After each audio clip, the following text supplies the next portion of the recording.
On this episode, we hike on a glacier, go for a paddle, and I try my hand at salmon fishing Alaskan style. Life is a winding road. As we finish our trip along the Denali Highway, we're rewarded with more views and a sneak peek at what lies ahead. We took a right in Paxson and headed down the Richardson Highway until our first stop at Paxson Lake Campground. We tucked Piccolino into one of the first come first served campsites. Then I headed down to the lake for some shore fishing, which was completely unsuccessful. Where our campsite was more protected from the winds, the mosquitoes made it impossible to enjoy the outside. So we took Stormy for a walk down to the lake, where he learned that playing in the surf can actually be a lot of fun.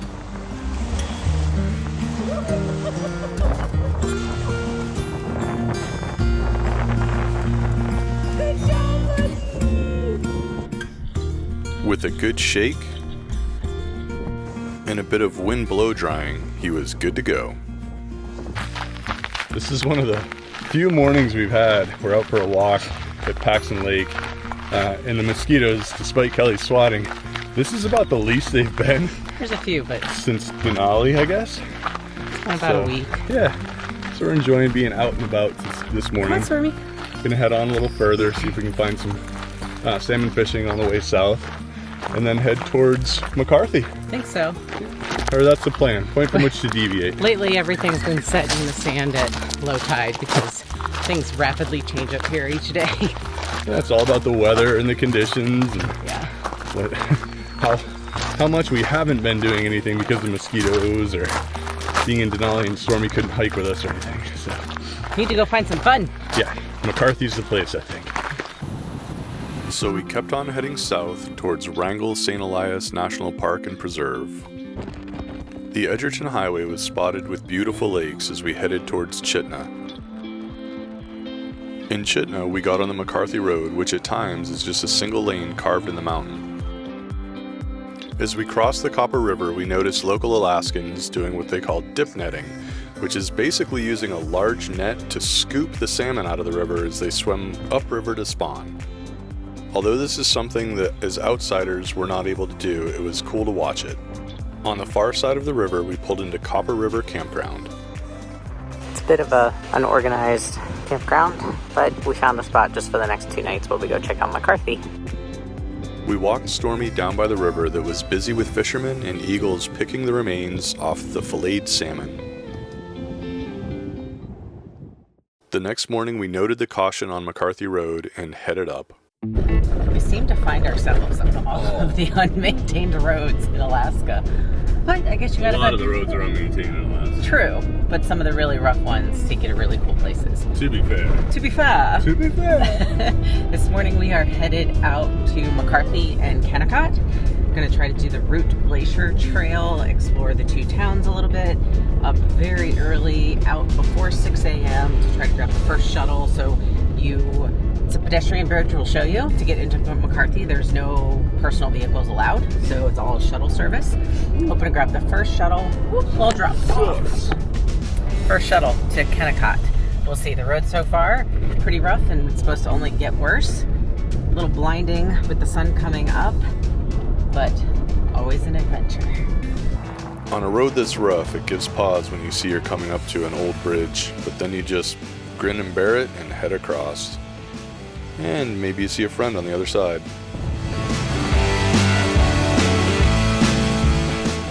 As we continue driving through Wrangell-St.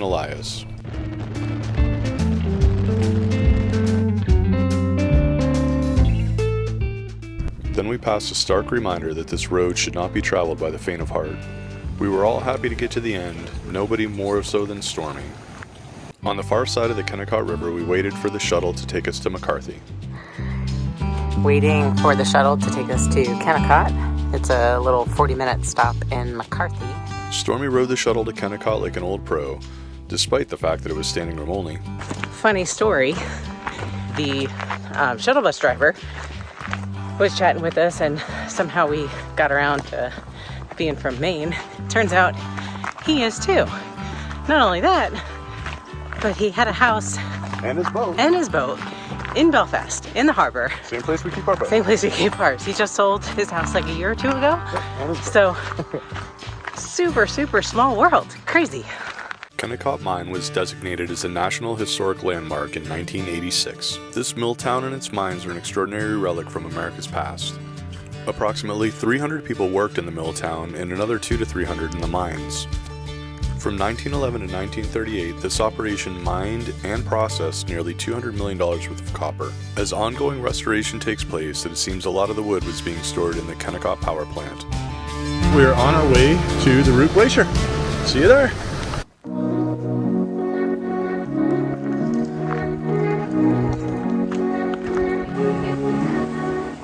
We hiked over crystal clear rivers and across landscapes that were absolutely incredible, with views of Mount Blackburn in the distance.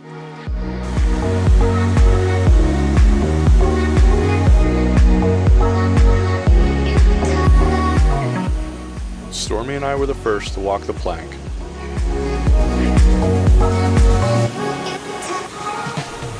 The first blooms of fireweed told us summer was just getting to this part of Alaska. Down we go. This fully blooming cow vetch greeted us as we walked closer to the glacier.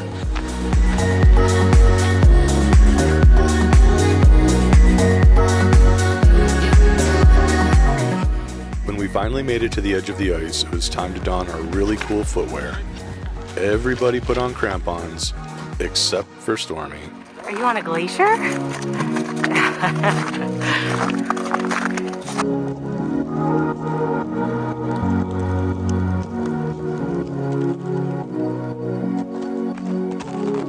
Made it. Made it to Root Glacier. Pretty amazing.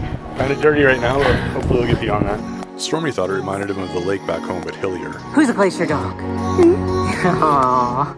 So we're on the Root Glacier, partway up. It's starting to get a little slick. We're fine with the crampons, but Stormy's whimpering a little bit. I think his feet are getting cold. Boo boo paws. Yeah, he is. Alright, we're gonna head back down. It's starting to get slick for him too. So we're gonna turn around and cut it about a 1/10 of a mile short on the trail. As you can see behind us, you can keep on going for a long ways. Stormy's licking my hand, so pardon the shaking. We took a family photo, and then the last few pictures of the glacier before it was time to start heading down. Stormy needed a little help from a friend. Once off the ice, Stormy was ready for a little drink of glacial waters.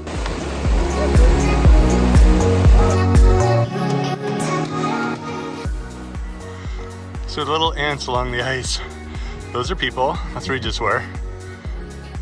Today must be a Maine day. We were just leaving the glacier, passed another couple walking in, and stopped and asked how the experience on the glacier was. Chat with a lot of people on the trails around here, and they said that they asked us where we were from, Maine. Turns out they're from Maine, just outside of Augusta. So feeling a theme today. A lot of maniacs up here.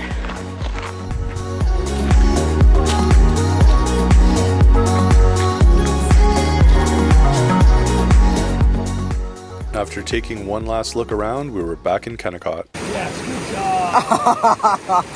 Good boy. Good boy. We'd worked up an appetite, so headed for the one food truck in Kennicott. Cheers to 5.67 miles and the Root Glacier. What did we? Shit. So good. What did we get? I got a salmon BLT. So Okay. salmon, bacon, lettuce, tomato. I got 3 little piggies. Oh, and capers. Some 3 different types of pork product. Ham. Pickled onions. And then some pickled onions and pickled pickles and some pasta salad. You'll get last bite. So if you find yourself up in Kennicott, I highly recommend stopping at the Pizza Wagon. This is the view behind us that you have when you're eating, and the food was extremely good. So we were very, very pleasantly surprised. We crossed the footbridge one last time on our way out. Stormy's braving this bridge. Just leaving the town of McCarthy And Kennicott. in Kennicott. Super cute, super fun. On the bridge right now. Definitely a worthwhile trip. If you're anywhere in the area going to visit Anchorage, just take a couple day detour and come on out here. So the road back is long and bumpy, but we were smarter this time around. And what did we do? Oh, I aired down the tires. A little smoother ride. A little smoother. Still a rough road. But not as bad. No bears, no bears. So we saw these things on the way in, and we're not sure what they are. So they look like old wooden pilings, but there's a line of them. So maybe the old railway? We headed back through the one-lane mountain pass and then into Chitina for a little bit of shopping. So what'd you get? Salmon bonker. That's Storm may be good. It's for Sam. We headed back from whence we came, then came across this yak grazing in the field before we pulled into Squirrel Creek State Recreation Area for the night. We were able to park right next to the pond, so we inflated our water toys, then Kelly and Stormy went for a paddle. The next morning I took out the kayak to do some fishing and came across this family of otters playing in the water.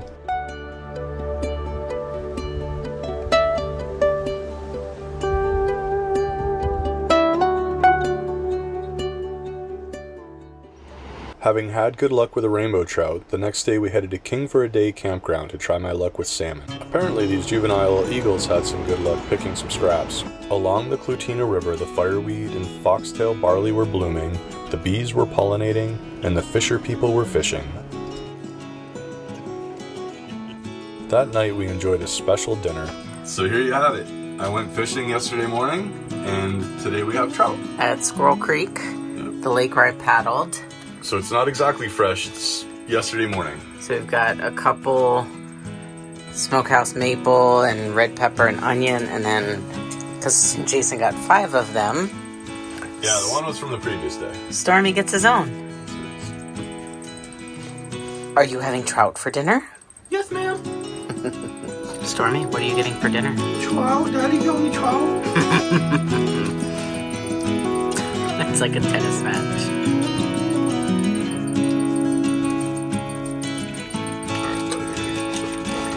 A little bit of skin in the meantime.